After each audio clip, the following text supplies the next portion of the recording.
अस्सलाम वालेकुम व्यूअर्स, उम्मीद करती हूँ सब ठीक ठाक होंगे। आज मैं आपको बताऊंगी कि एक तीर से दो दो निशाने कैसे लगाए जाते हैं।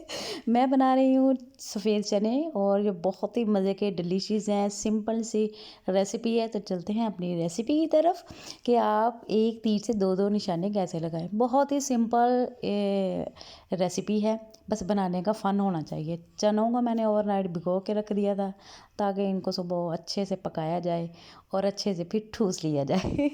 तो जी, प्याज लिए हैं मैंने 3 अदद, लहसुन, अदरक, टमाटर लिया। स्टाइल मारने की मैंने बड़ी ही कोशिश की कसमें, पर वजह नहीं, क्योंकि एक हाथ में मोबाइल होता है और एक हाथ में छुरी, तो ये चीज़ें बहुत ही मुश्किल हैं। खैर, चीज़ों को मैंने काट शाट लिया, मोटा मोटे काट लिया, क्योंकि कुकर में लगाना है। सारी चीज़ें बिस्मिल्लाह करके कुकर में डाल दी। और अब इसके साथ जो मैंने चने भिगो के रखे थे, इसमें मैंने वो डाल दिए। कोई ज़्यादा स्पाइसेस नहीं डालती हैं, बिल्कुल सिंपल सा रखना है आपने ये सारा कुछ। 1.5 से 2 गिलास मैंने इसमें पानी ऐड किया, जिससे हमारे चने अच्छे से कुक हो जाएं। वेट लगाना है, कुकर में चीज़ पकानी बहुत ही ईजी है।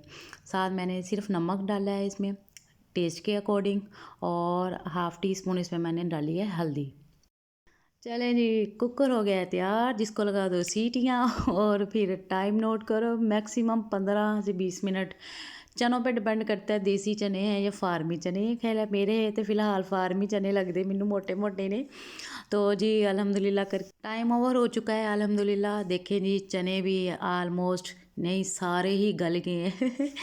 गलने का मतलब है कि खाओ के पता चले, ताकि दांतों के नीचे चने हैं तो ये ना आपको पता चले, ऐसे ज़ोर लगाना पड़े ऐसे नहीं। देखिए अल्हम्दुलिल्लाह कितने अच्छे कुक हो गए हैं चने। अब इनकी अच्छे से करेंगे भुनाई, इनको मैं कर लूँगी स्ट्रेन, पानी इनका कढ़ लेंगे और इसको अच्छे से फिर हाथ हिला हिला के इसकी भुनाई करेंगे।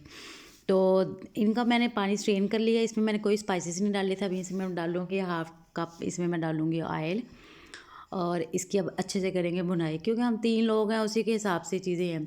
और अब मैंने इसमें डाली है 1 टीस्पून सुरख मिर्च, साबुत ज़ीरा और कूटा हुआ हाफ़ टी स्पून मसाला। अब इसकी कर लेंगे अच्छे से भुनाई। हाँ जी, इसको ऐसे भूनना है कि ये ना हो आपके चने-चुने तोड़ के आप बह जाएँ आराम से।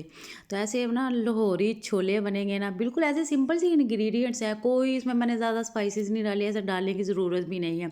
जितने कम आप स्पाइसेस डालेंगे, आप ये उतने ही आपका सालन बहुत ही मज़े का बनेगा। सालन को अच्छे से भूनने के बाद मैंने हरी मिर्च और सब्ज़ धनिया काट के डाल दिया।